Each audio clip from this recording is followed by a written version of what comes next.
Bismillahirrahmanirrahim. Assalamualaikum warahmatullahi wabarakatuh. Kami dari kelompok 1 KWU kelas C dari eh, Pendidikan dan Perkembangan. Di kelompok kami ini terdiri dari 4 orang dan saya sendiri itu atas nama Ainaya dan Dahunisa. Nah, tugas kali ini adalah cari satu wirausaha dan satu teori ekosistem. Kemudian kita analisis dan bagaimana keterkaitan antara komponen-komponen teori tersebut dengan kasus wirausahawan. Oke. Teori yang kami ambil di sini yaitu teori Sustainable Entrepreneur Ecosystem Theory atau disingkat dengan SEET. Nah, Cohen ini tahun 2006 dia itu memperkenalkan konsep ekosistem yang dimana kewirausahaan itu berkelanjutan atau biasa disebut sustainable. Nah, yang menekankan pada pembangunan yang berkelanjutan. Artinya, tujuan sosial, ekonomi, dan lingkungan ini tidak dijalankan secara terpisah, melainkan dipertimbangkan secara bersama-sama dan saling keterkaitan.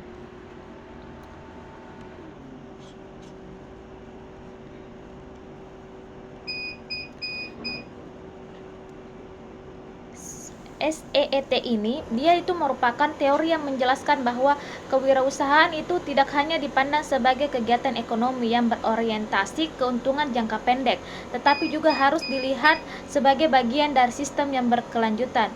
Nah, SEET ini merupakan ekosistem kewirausahaan yang harus menciptakan lingkungan yang kondusif bagi tumbuhnya wirausahaan yang berorientasi profit, people, and planet atau biasa disebut dengan 3P. Dalam Sustainable Entrepreneurial Ecosystem Theory ini terdapat 3 pilar utama yang mendukung pembangunan berkelanjutan.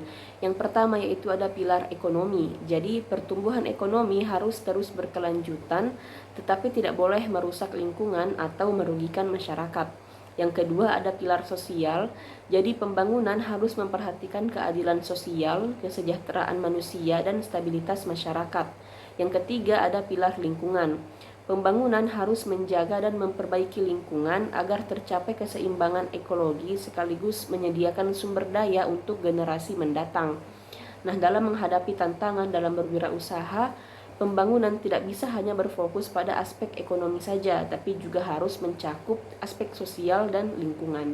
Oke, baik, saya akan menjelaskan tentang contoh kasus dengan melihat program Recycle Station Sosiola yang yaitu program daur ulang kemasan produk kecantikan. Nah, konsep program itu memungkinkan konsumen untuk mendaur ulang kemasan skincare dan make up-nya yang sudah kosong dengan membawanya ke Recycle Station Sosiola, alih-alih membuangnya sebagai sampah biasa. Nah, sistem point dan reward. Nah, sistem point dan reward ini tuh setiap kemasan yang kosong yang dikembalikan akan dihargai dengan 5 poin. Nah, 5 poin di aplikasi Sosiola. Nah, poin-poin ini tuh bisa dikumpulkan dan digunakan untuk belanja dengan konferensi 100 poin setara dengan diskon 10.000. Namun, ada batas penggunaannya, yaitu setiap akun hanya dapat menukar maksimal 20 botol per bulan. Nah, kemitraan. Nah, di sini kemitraan ini, program ini merupakan hasil kolaborasi antara Sosiola dengan Wastage for Change dan didukung oleh Paste Laboratory sebagai perusahaan daur ulang di Indonesia. Kemitraan ini itu menunjukkan komitmen untuk menciptakan daur ulang yang berkelanjutan. Nah, kemudian itu tujuannya itu dalam program ini bertujuan untuk mengurangi sampah kemasan plastik dan produk kecantikan, sekaligus memberikan inisiatif kepada konsumen yang peduli lingkungan melalui sistem reward yang menarik. Nah, itu saja penjelasan dari saya. Slide selanjutnya itu akan dijelaskan oleh rekan saya. Terima kasih banyak. Contoh kasus yang kami angkat itu kan contoh kasus di Sociola, yaitu Recycle Station Sociola, yang dimana program daur ulang yang dibuat oleh Sociola ini, dimana konsumen datang membawa kemasan skincare-nya, kemudian dia mendapatkan poin. Nah, adapun kaitan kasus yang kami angkat itu dengan Tori, bisa dilihat dari tiga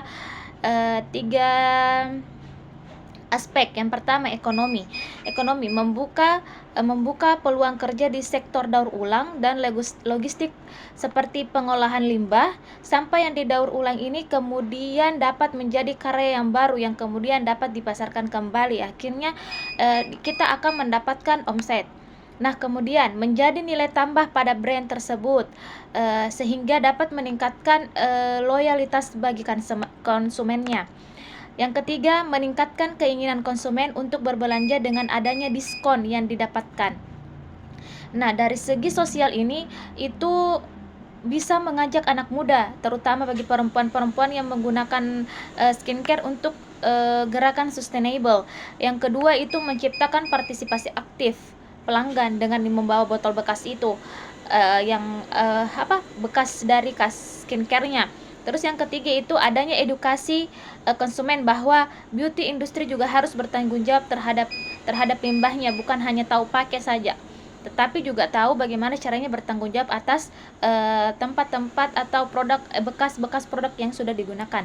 Nah, yang ketiga yang paling penting itu adalah bagian lingkungannya. Di sini dengan program itu bisa mengurangi sampah plastik dari botol-botol skincare atau kosmetik yang digunakannya, sehingga bisa membantu pengurangan pencemaran plastik di Indonesia. Terus yang kedua itu ada Sociola bekerja sama dengan mitra pengelolaan sampah profesional agar limbah mereka benar-benar masuk dalam proses recycling. Sekian dari saya, sekian dari kelompok kami. Wassalamualaikum warahmatullahi wabarakatuh.